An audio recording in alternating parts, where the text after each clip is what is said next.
Good morning दोस्तों। अभी बज रहे सुबह के 7:30 और हम ले रहे चाय की चुस्की।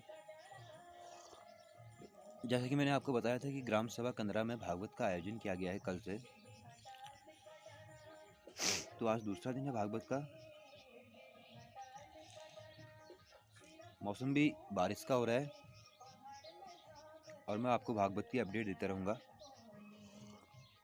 जैसे कि कल मैंने आपको कलश यात्रा के बारे में दिखाया था, इसी प्रकार के से मैं भागवत के बारे में भी आपको बताता रहूँगा।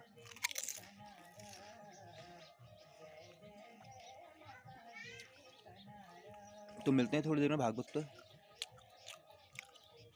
बजाया भोलेनाथ ने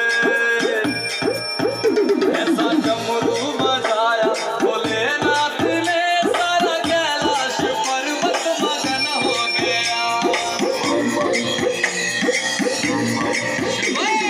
डमरू को सुनकर जी ब्रह्मा चले, वहाँ विष्णु चले। डमरू को सुनकर जी ब्रह्मा चले, यहाँ ब्रह्मा चले, वहाँ विष्णु चले। ज्योतिरग्न स्वाहा श्रुति बत स्वाहा चंद्रमा बतो ज्योति बत स्वाहा त्वमेवं सर्वज्योतिषं मराठं वेदामहं नीराजनं समर्पयामि।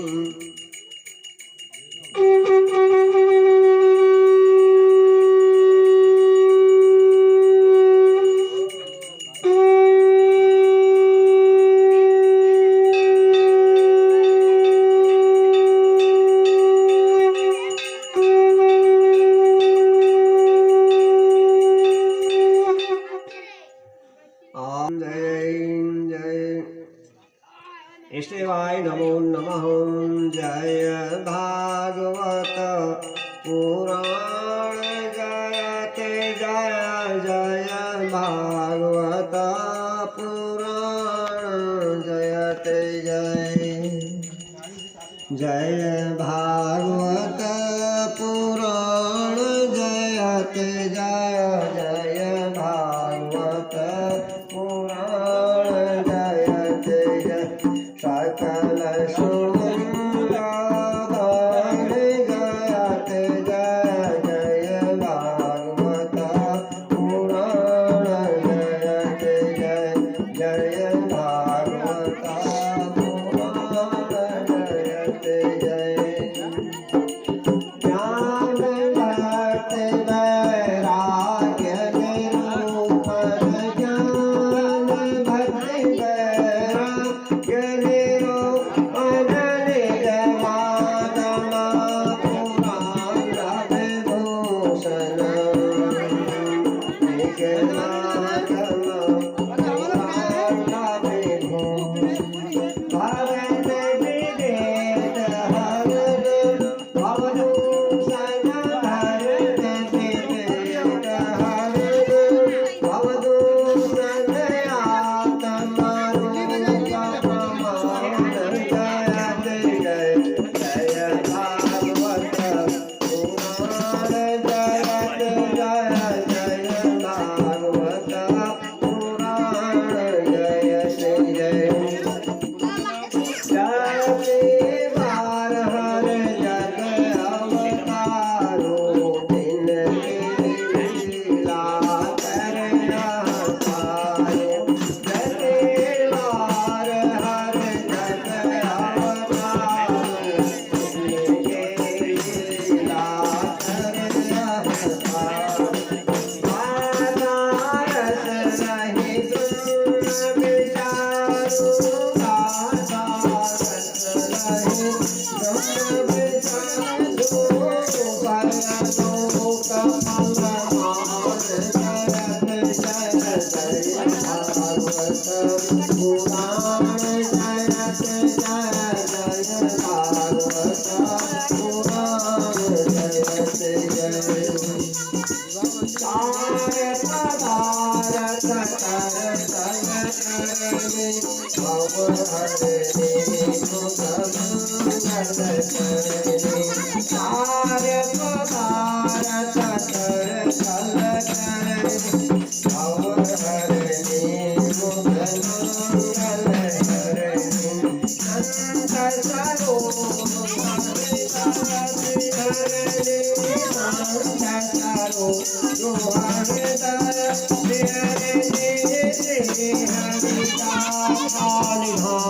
बोले सच्चिदानंद भगवान की,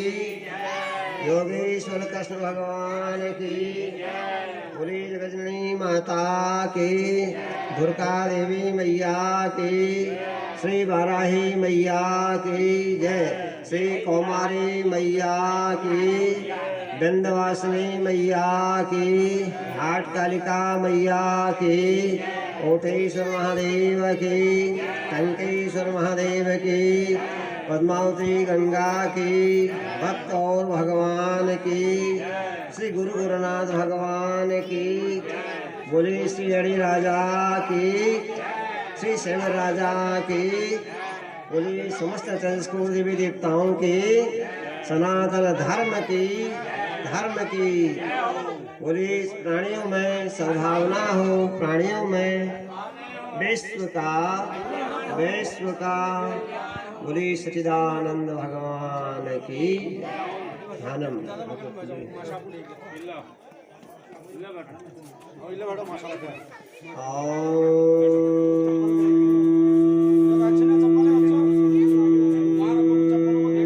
यस्य माता उमा देवी पिता यशन्तु शङ्करः मूषको वाहनं यस्य विघ्नेशं नमामि तम्। मूकां करोति वाचालं पङ्गुं लङ्घयते गिरिं यत्कृपातमहं वन्दे परमानन्दमाधवम्।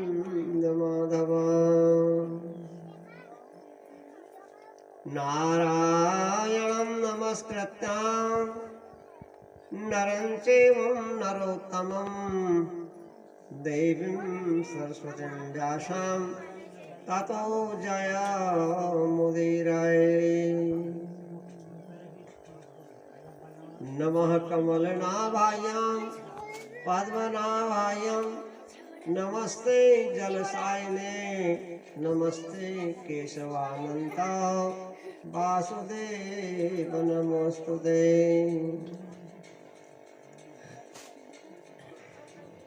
देवकी सुत गोविंदा वासुदेव जगत्पदे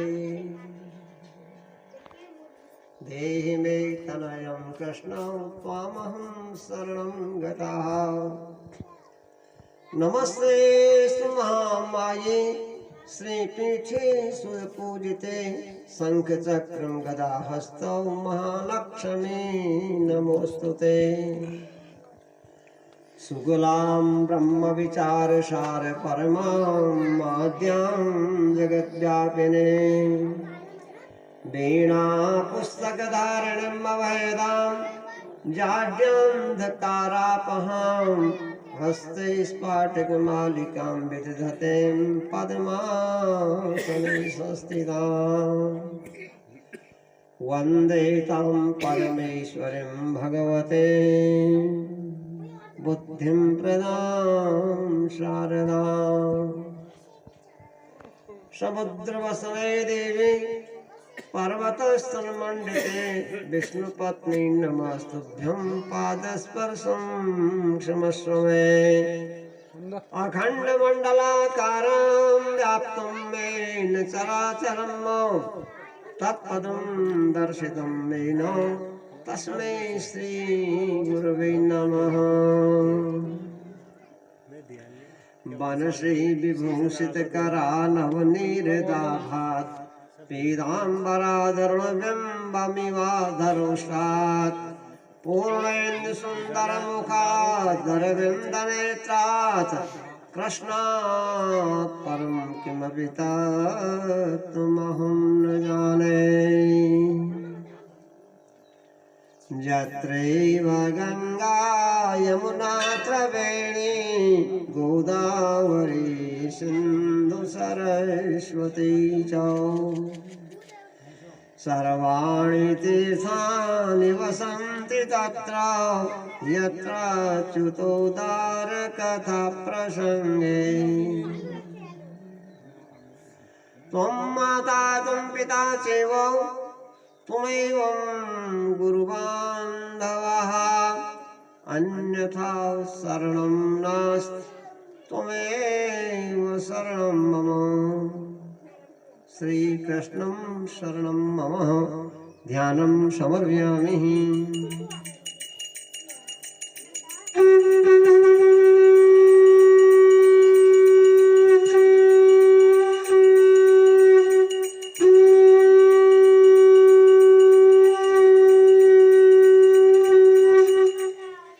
सच्चिदानंद भगवान की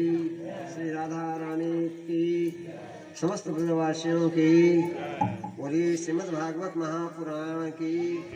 सनातन धर्म की प्राणियों में विश्व का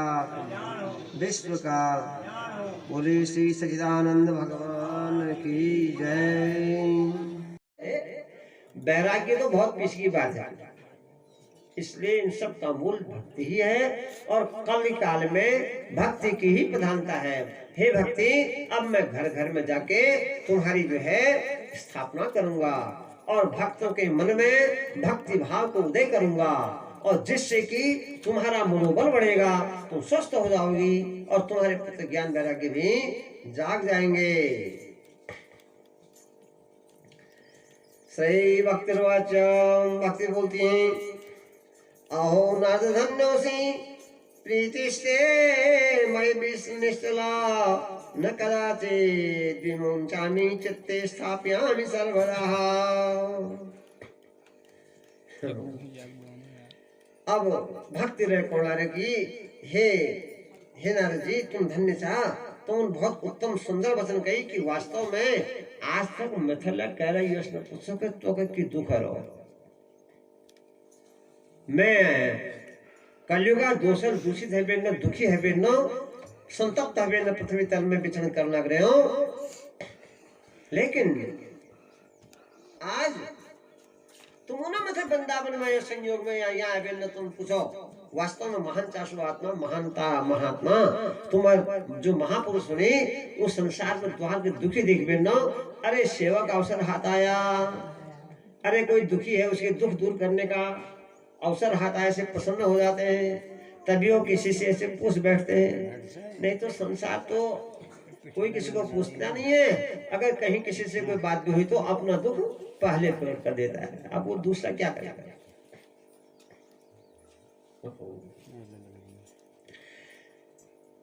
भक्ति ने कहा कि महाराज मेरे ज्ञान और वैराग्य जो मेरे पुत्र हैं,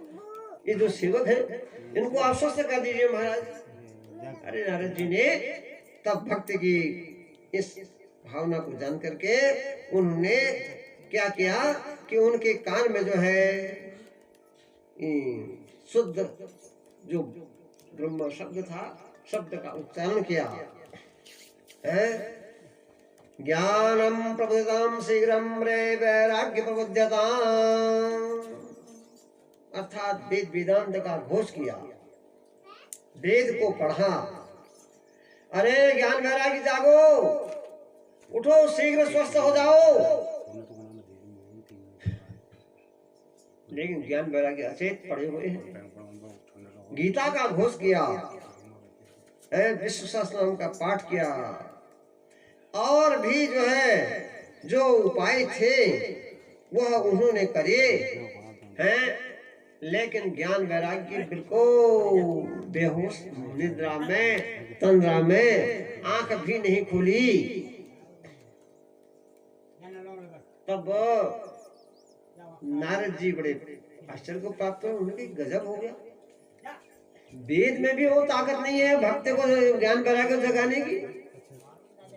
जो साक्षात भगवान की वाणी गीता है या स्वयं पद्मनाभस्य मुख पद्मा स्मृतः, उसमें भी ये ताकत नहीं जिससे अर्जुन को ज्ञान प्राप्त हो गया था। तो आज कलिकाल में क्या हो गया ये कि वेद में और वेदांत में, उपनिषद में, गीता में, इनमें कुछ भी जो है ऐसे ताकत नहीं। और अब मुझे क्या करना चाहिए? मैंने भक्ति को वचन तो दे दिया कि भक्ति तेरा दुख दूर होगा, मैं तुझे स्वस्थ कर दूंगा, घर घर में तेरी स्थापना कर दूंगा, ज्ञान वैराग्य स्वस्थ हो जाएंगे। लेकिन क्या करूंगा? तब आकाशवाणी होगी, क्या व्योमवाणी भवे तदेवा भून्मानसे खिदितां विधि।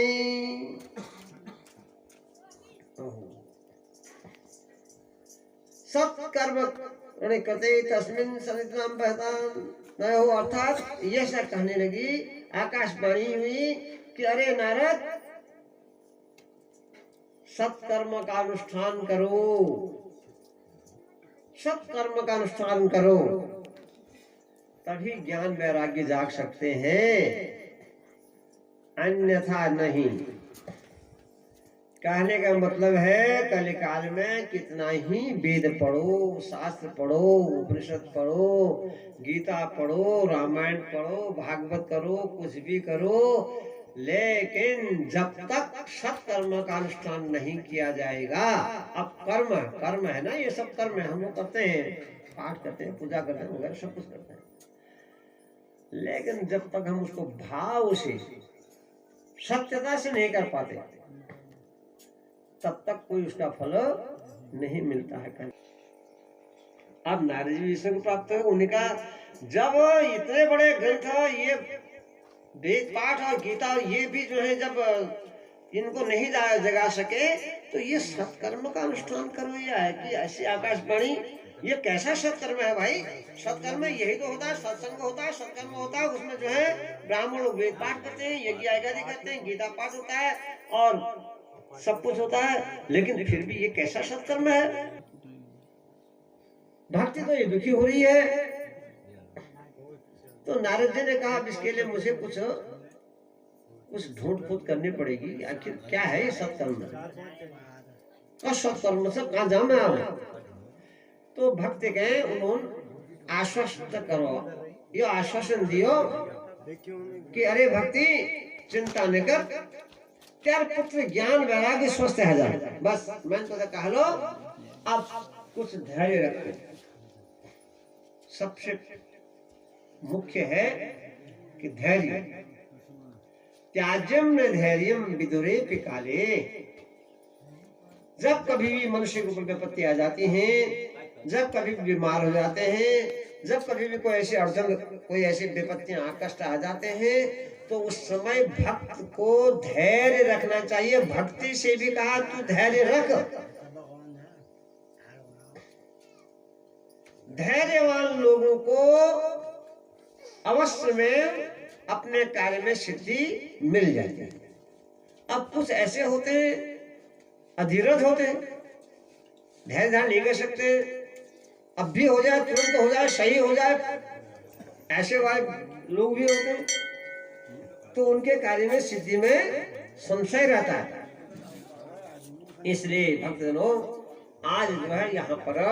यह भक्ति को नारद जी ने आश्वस्त किया और अपना तीर्थाटन के लिए कहीं तपस्या करूं, कहाँ जाऊं, कहाँ होगा वो सत्कर्म, कैसा सत्कर्म का अनुष्ठान कहा इसने, ऐसा विचार करते हुए नारद जी वहां से वृंदावन से आगे चल दिए और आगे जाकर के नारद जी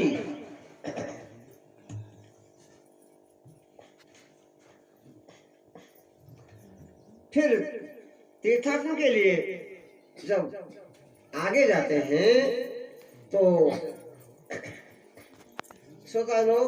वो पहुंचते पहुंचते पहुंचते कहाँ पहुंच जाते हैं कि बद्रीनाथ में, जो सुंदर उत्तराखंड की जो देवभूमि है और भगवान नारायण का जहाँ आश्रम है, वहाँ सत्संग करूंगा और वहाँ मुझे सत्कर्म के लिए कुछ साधन जुटेगा, ऐसा विचार करके नारद जी वहाँ जाते हैं। और वो ठीक समय था जिस समय वैकुंठ लोक से वह ब्रह्मपुत्र सनकादि ऋषिश्वर लोग भी इस पृथ्वी तल में तीर्थ यात्रा के लिए निकले हुए थे। अब सनकादि ऋषिश्वर लोग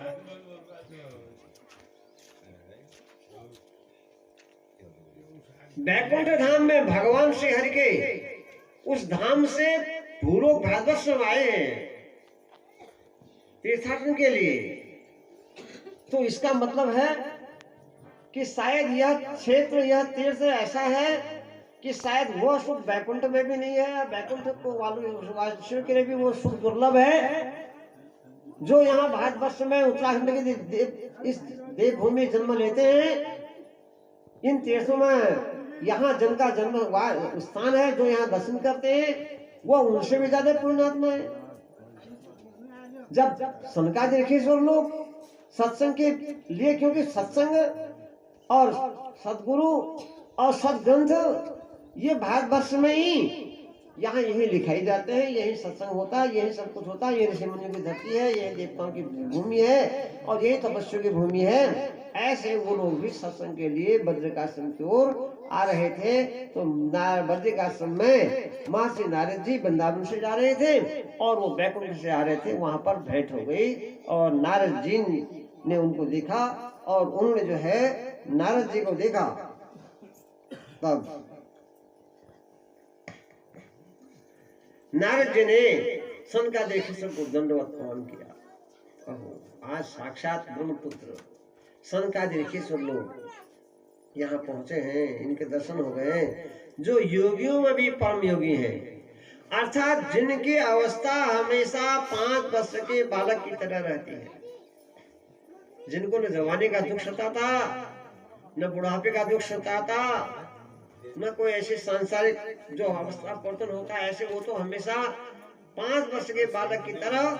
ब्रह्मनिष्ठ, तपोनिष्ठ और ऐसे ऋषिश्वर थे। तो इनके आगमन पर नारद जी को बड़ी प्रसन्नता हुई। सोचा कि आज जो है शायद मेरा शंका समाधान हो जाएगा,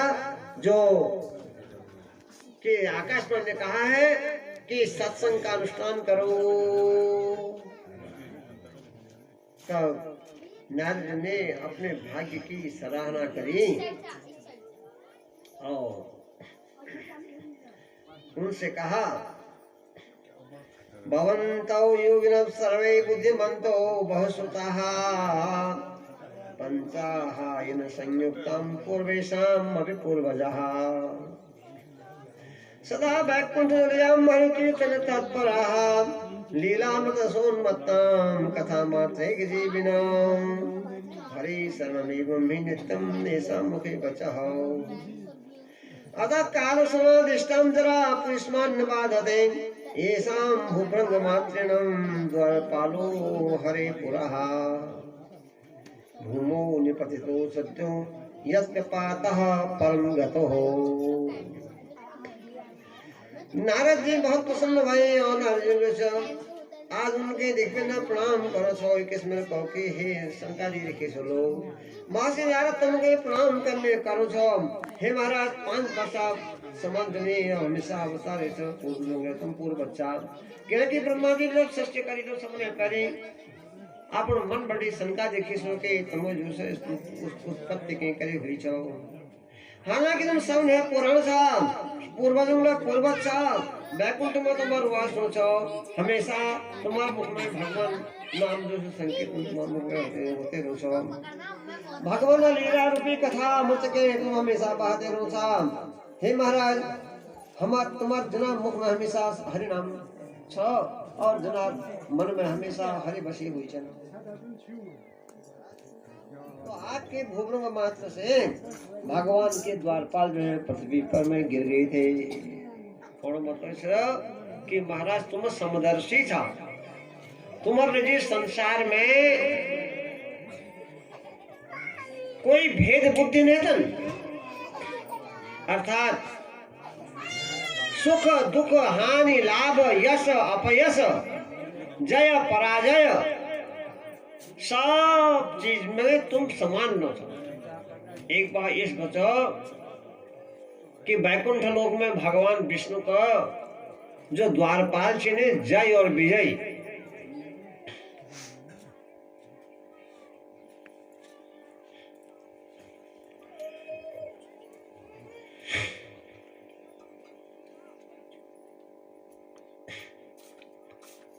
उन्होंने जब तुम भगवान दर्शन जी वहां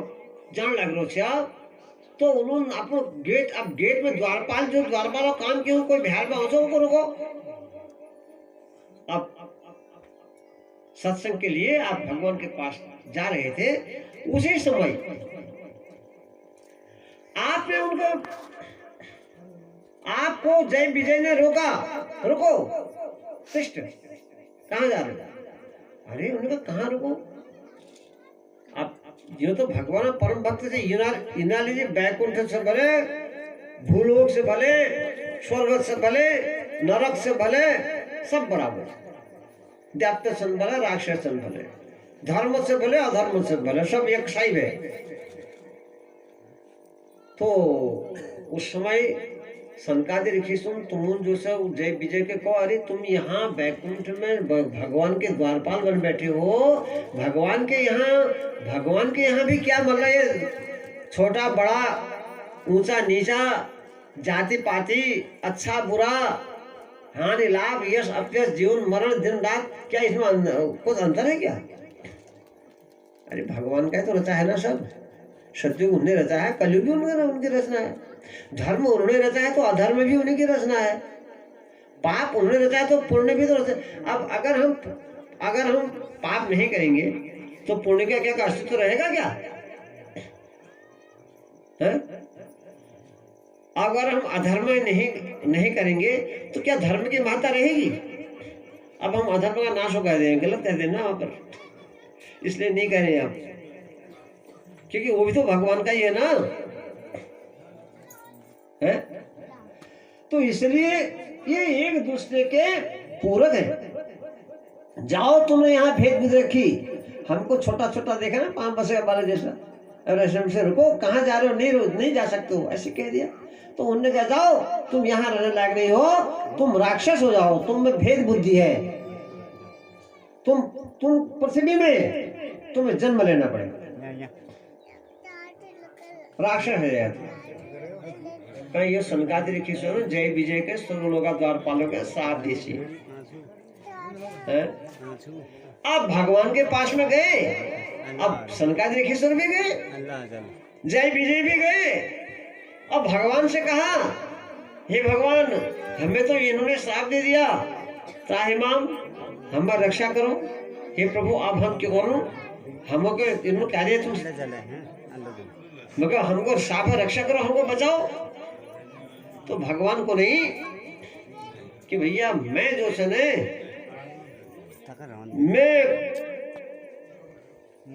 मैं ब्राह्मणा श्राप है क्या करे न बचा सकूं केले की वो महबे फूलचन ऋषि मुनो महबे ज्यादा फूलचन मतलब ये सब भक्त जनता भक्त गुना आजकल समाज अलग से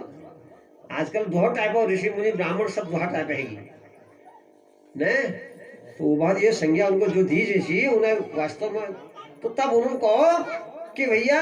यो ब्रह्म विप्र प्रसादा धरणी धरो हम विप्र प्रसादा लक्ष्मी से भारिया हे जय विजय यह ब्राह्मण के प्रसाद से ही सब कुछ मेरा है तो इसलिए ब्राह्मण सबसे बड़ा है तस्मात ब्राह्मण देवता इस पृथ्वी तल में ब्राह्मण ही सबसे बड़ा देवता है क्योंकि ऐसा भागवत में लिखा है कि संसार में देवा ईधीन इदम सर्व इस संसार में जो भी है ये सब देवताओं के अधीन है सब मानते हैं इसको हम कोनो हमारे लिए भगवान ने ऐसा कर रखा है ये तो कोनो हम भगवान बारिश करनी भगवान न करना है भगवान ऐसे समय आ रहा है बीमारी फैल रहा है ये सरो वो सरो भगवान करो सिद्ध हम भगवान कर रहो अच्छा है तो भगवान ने बुरा है जो भी है भगवान तो देवाधीनम सर्वम यह सब कुछ देवताओं के अधीन है लेकिन मंत्राधीनस्थ देवता ये देवता भी किसके अधीन है मंत्र के क्योंकि जब ब्राह्मण मंत्र पढ़ता है तभी तो आते हैं अपना यज्ञ भाग ग्रहण करते हैं वो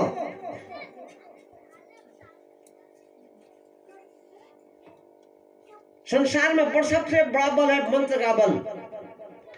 मंत्र के सामने कोई भी यंत्र जंत्र तंत्र ज्ञान विज्ञान सब फेल हो जाए उससे बड़ा कोई बल नहीं होता और देवता भी मंत्र के अधीन काम करते हैं अब ते मंत्रा ब्राह्मणाधीना अब उन मंत्रों का भी पढ़ने का अधिकार किसको है ब्राह्मणाधीना ब्राह्मण को है अब भाई जब मंत्र पढ़ने का अधिकार ब्राह्मण को दिया गया है तो ब्राह्मण ही तो उसको अधिकार है तो ब्राह्मण के अधीन में है मंत्र जैसा ब्राह्मण मंत्र पढ़ेगा वैसा होगा भाई यज्ञ कहे आप पुत्र दीदाम कहेंगे पुत्र होगा पुत्र दीदाम कह देंगे तो लड़की हो जाएगी बस थोड़ा सा ह्रस्व मात्रा थोड़ा सा दाएं बाएं उच्च स्वर दीर्घ स्वर ह्रस्व दीर्घ का ध्यान रहेगा उदात्त अनुदात स्वर का ध्यान नहीं रखा वेद मंत्र तो ये उल्टे भी चलते हैं सुलटे भी चलते क्यों यहाँ भार्याम रक्षित भैरवी की जगह भार्याम भक्षित भैरवी कह दिया गया सब का मामला तो इसलिए जैसा ब्राह्मण पढ़ेगा वैसा ही तो देवता फल देगा हाँ इसलिए ते मंत्र ब्राह्मण देना और तस्मात ब्राह्मण देवता इसलिए पृथ्वी तल में यहाँ पर ब्राह्मण ही देवता है अर्थात वही ब्रह्मा है वही विष्णु है वही शिव है सब कुछ वही है वैसे भी भूदेव कहे जाते हैं ब्राह्मण है इनका सम्मान ये वेद भी कहता है सभी ग्रंथ कहते हैं भगवान चाहे राम हो चाहे कृष्ण हो चाहे कोई भी देवता हो सबने शब्द सर्वत्र भगवान का आदर किया है एक छोटे से 52 अंगुल के बोने को तो राजा बन ले 3 लोगों में क्या क्या सब कुछ कर दिया आदर सत्कार तो देना ही है ब्राह्मण है तो भगवान ने भी कहा कि हे जय विजय अब जो हो गया वो हो गया अन्यथा हो नहीं सकता है क्योंकि ब्राह्मण का ब्रह्म वाक्यम सदा सत्यम ब्राह्मण के मुख से निकली हुई जो बात है जो आशीर्वाद या जो अभिशाप है वो हमेशा सत्य होता है अब हाँ तुम मेरी शरण में आगे हो अब तुमको श्राप से मुक्ति का उपाय भगवान ने उन्हें जय विजय को बताया कि देखो तुम पहले जन्म में पृथ्वी तल में हिरण्याक्ष और हिरण्यकश्यप बनोगे और तुम्हारा उद्धार मैं करूंगा, मेरे द्वारा तुम मारे जाओगे। और उस समय ये प्रहलाद इत्यादि जो है, ये कुमार इत्यादि सब प्रहलाद इत्यादि होंगे, और यही ब्राह्मण उस समय सहायता करेंगे, और तब जो है तुम मुक्त हो जाओगे। फिर दूसरे जन्म में तुम ही जो है रावण और कुंभकर्ण बन जाओगे, और वहां पर ये कुमारादि यही विभीषण इत्यादि बनेंगे तुम्हारे भाई। और तब कहीं जो है राम रूप से उस समय तुम्हारा भी उद्धार मैं ही करूंगा, तुम फिर मेरे लोग को यहीं पहुंच जाओगे। तीसरे जन्म में तुम ही शिशुपाल और दंत भक्त बनोगे, और दश रूप से मैं अवतरित होगा। अक्रूर आदि ये सब जो है उस समय ये संकादी होंगे। तो इस प्रकार से तुम्हें जन्म तो लेना ही पड़ेगा, राक्षस तुम्हें बनना ही पड़ेगा, और अब तुम शरण आ गए हो, इसलिए जो है तुम मुक्ति के भागी बन जाओगे, और तुमको जो है तुम शरण आए हो इसलिए तुम्हारी मुक्ति हो जाएगी, कोई बात नहीं। तो श्रोता जो यहाँ पर बद्रीनाथ में यहाँ नारद जी ले सनकादिक ऋषियों से कौन लग रही कि हे सनकादिक ऋषि लोगों, आज जनार भूभंग मात्र ले जय विजय ले जाने बैकुंठ धाम बच्चुत है जनी। आज यश तुम्हें बद्रिकाश्रम में भगवान नारायण दरबार में तुम्हारा दर्शन में कभी मैं तुमको प्रणाम करूँ छो। तो ये किस्मल उन्होंने जो सो प्रणाम करो, कुशल क्षेम हो लगी। और तब शंका देखी सो लोग कोने के नारद जी की बात छो कि तुम जो छो बहुत उदासीन मालूम पड़ रहा था, तुम्हारे मन में कोई चिंता से कोई व्यथा से। नारद जी अरे वो कोने तुम भगवान विष्णु परम भक्त था, और भगवान विष्णु भक्त नारद जो हमेशा हरि भजन में मस्त रहनी, सर्वत्र भगवान नारायण सुगान करनी, भगवान नारायण नारायण नारायण इसके सो सुंदर नाम हो। जनर मुखार बिंद में विराजमान नो सो, जनर वाणी में भगवान नाम छो। यस तुम ले जो छो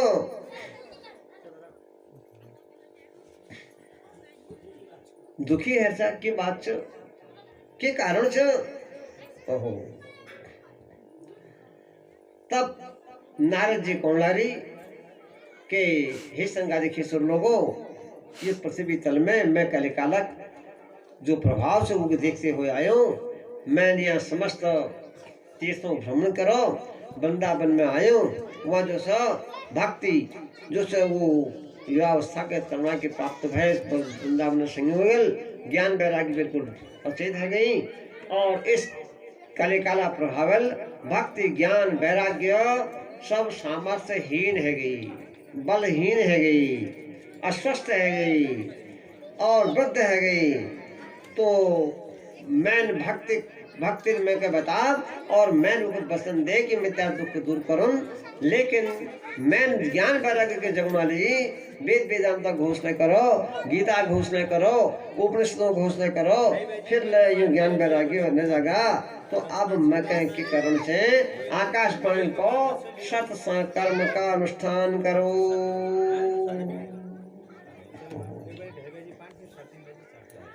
अब महाराज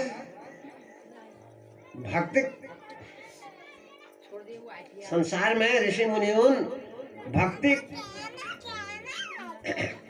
बहुत से मार्ग प्रकट करी हुई छन, और उस सब परिश्रम प्राप्त होनी। और तो महाराज ये संसार में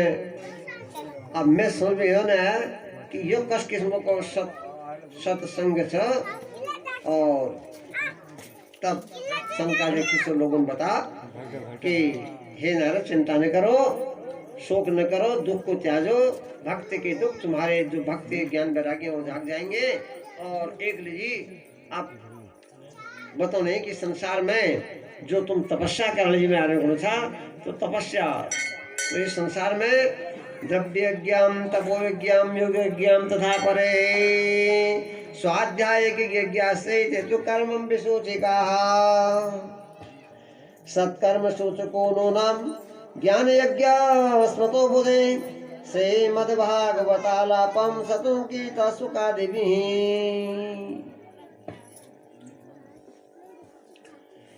सनकादिक ऋषिश्वरों को कि हे नारद जी, संसार में द्रव्य यज्ञ हो जाओ, तप यज्ञ हो जाओ, ज्ञान यज्ञ हो जाओ, स्वाध्याय यज्ञ हो जाओ, ज्ञान यज्ञ, यो सब किस कर्म विसूचिका, अर्थात ये सब जो है कर्म को सूचित करने वाले हैं।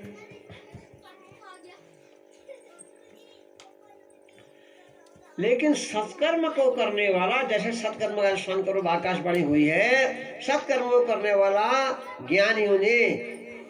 ज्ञान यज्ञ बतलाया है, उसको जो है उस सत्कर्म को सुखदेव जी ने भागवत में कहा है। भागवत शब्द से भक्ति ज्ञान वैराग्य तीनों दुख दूर है जैसा और सुख प्राप्त हो चो। जय किस्मल जंगल में शेर के देख पे न भेड़िया शियार इत्यादि सब भाग जानी, वही किस्मल श्रीमद् भागवत जो छो वो समस्त भक्ति ज्ञान वैराग्य के जो स्थापना के करने प्रेम रस के बढ़ोने यो कई गो छो। तो नारद जी को भी शंका हुई। नारद जी कौन है महाराज, जो ज्ञान वैराग्य वेदांता घोषल ने जाग सका, गीता पाठल ने जाग सका,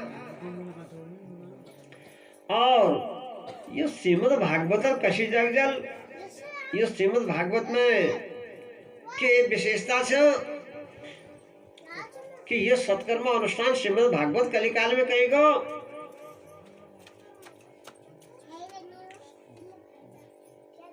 तब शंका देखिए सब लोग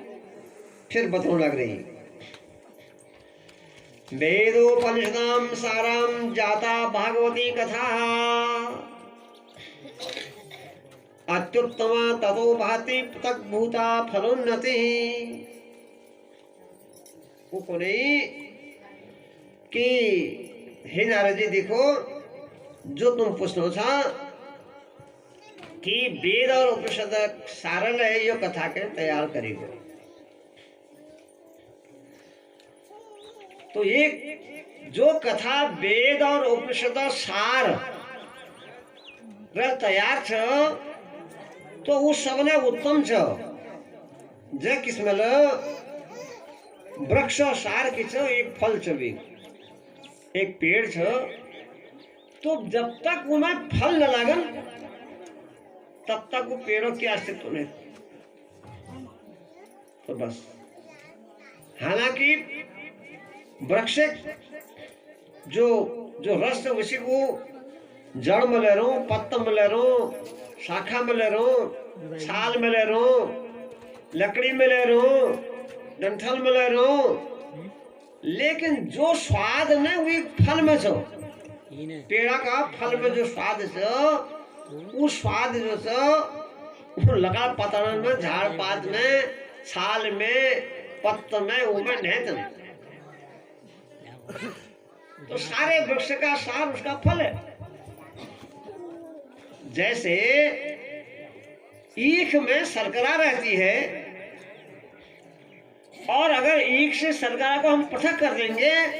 तो कितना बढ़िया आनंद मिठास आता है उसमें है? ऐसे ही दूध में घी होता है। अब घी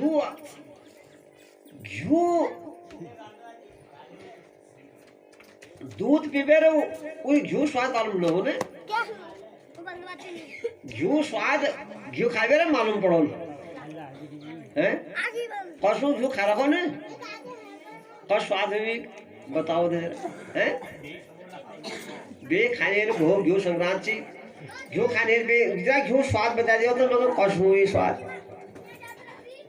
अरे कत स्वाद बा, खट्टा मीठा चरकड़ा कड़वा कसेला तीता भूटान क्या कौन सा तो चीज कस हूँ खाली घी खा दो मुझ पे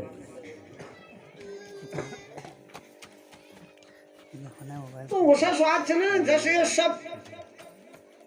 घी स्वाद जैसे दूध में घी स्वाद છે, गन्ना में चीनी स्वाद છે, पेड़ में फलो स्वाद છે। उसा स्वाद यो